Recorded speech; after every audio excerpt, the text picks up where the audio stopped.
Friends అందరికీ నమస్కారం. నేను మణి.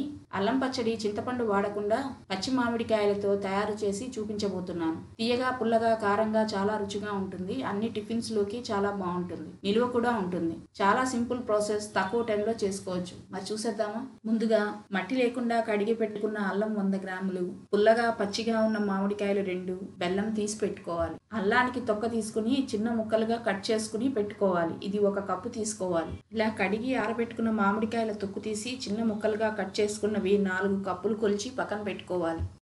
తరిగిన బెల్లం 2 కప్పులు కొలిచి పక్కన పెట్టుకోవాలి. ఇప్పుడు వేడి చేసుకున్న ఫ్రై ప్యాన్లోకి 1 స్పూన్ మెంతులు వేసుకుని కొంచెం దూరగా వేగగానే 2 స్పూన్ల ధనియాలు వేసి బాగా వేగిన తరువాత చివరిలో 1 స్పూన్ జీలకర్ర వేసుకోవాలి. అప్పుడు స్టవ్ ఆపి ఇప్పుడు చల్లారనిచ్చి బ్లెండర్లో ఫైన్ పౌడర్గా చేసి పక్కన పెట్టుకోవాలి.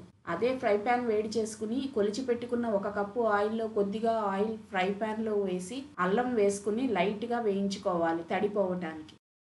ఇప్పుడు పోపు కోసం ఫ్రై ప్యాన్లోకి మిగిలిన ఆయిల్ వేసి 2 స్పూన్ల సన్న ఆవాలు, 2 స్పూన్ల పచ్చిశనగపప్పు వేసి కలుపుకొని కొంచెం వేగిన తరువాత ఎండుమిర్చి, ఇంగువ, కొంచెం ఫ్రెష్ కరివేపాకు వేసి బాగా వేగిన తరువాత స్టవ్ ఆపి చల్లారనివ్వాలి. కొలత కప్పుతో 1 కప్పు కారం, అరకప్పు కన్నా కొంచెం తక్కువగా ఉప్పు, పావు కప్పుకి కొంచెం ఎక్కువ వేయించిన ధనియాల మెంతుల పౌడర్ అన్నీ పక్కన పెట్టుకోవాలి.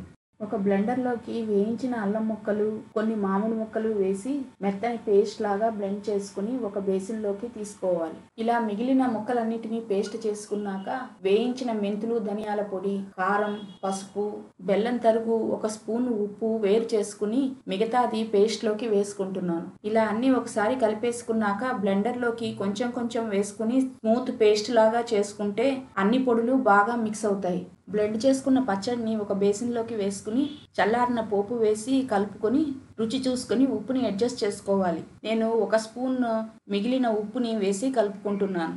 ఇప్పుడు అన్నీ బాగా మిక్స్ చేసుకుని ఎయిర్ టైట్ కంటైనర్లోకి పెట్టి ఫ్రిడ్జ్లో స్టోర్ చేసుకుంటే తడి తగలకుండా చూసుకుంటే చాలా నెలలు నిలవ ఉంటుంది. టిఫిన్స్లోకి, అన్నంలోకి ఇన్స్టెంట్గా పుల్లని తీయని పచ్చడి రెడీ అయినట్లే. బాయ్. Thanks for watching.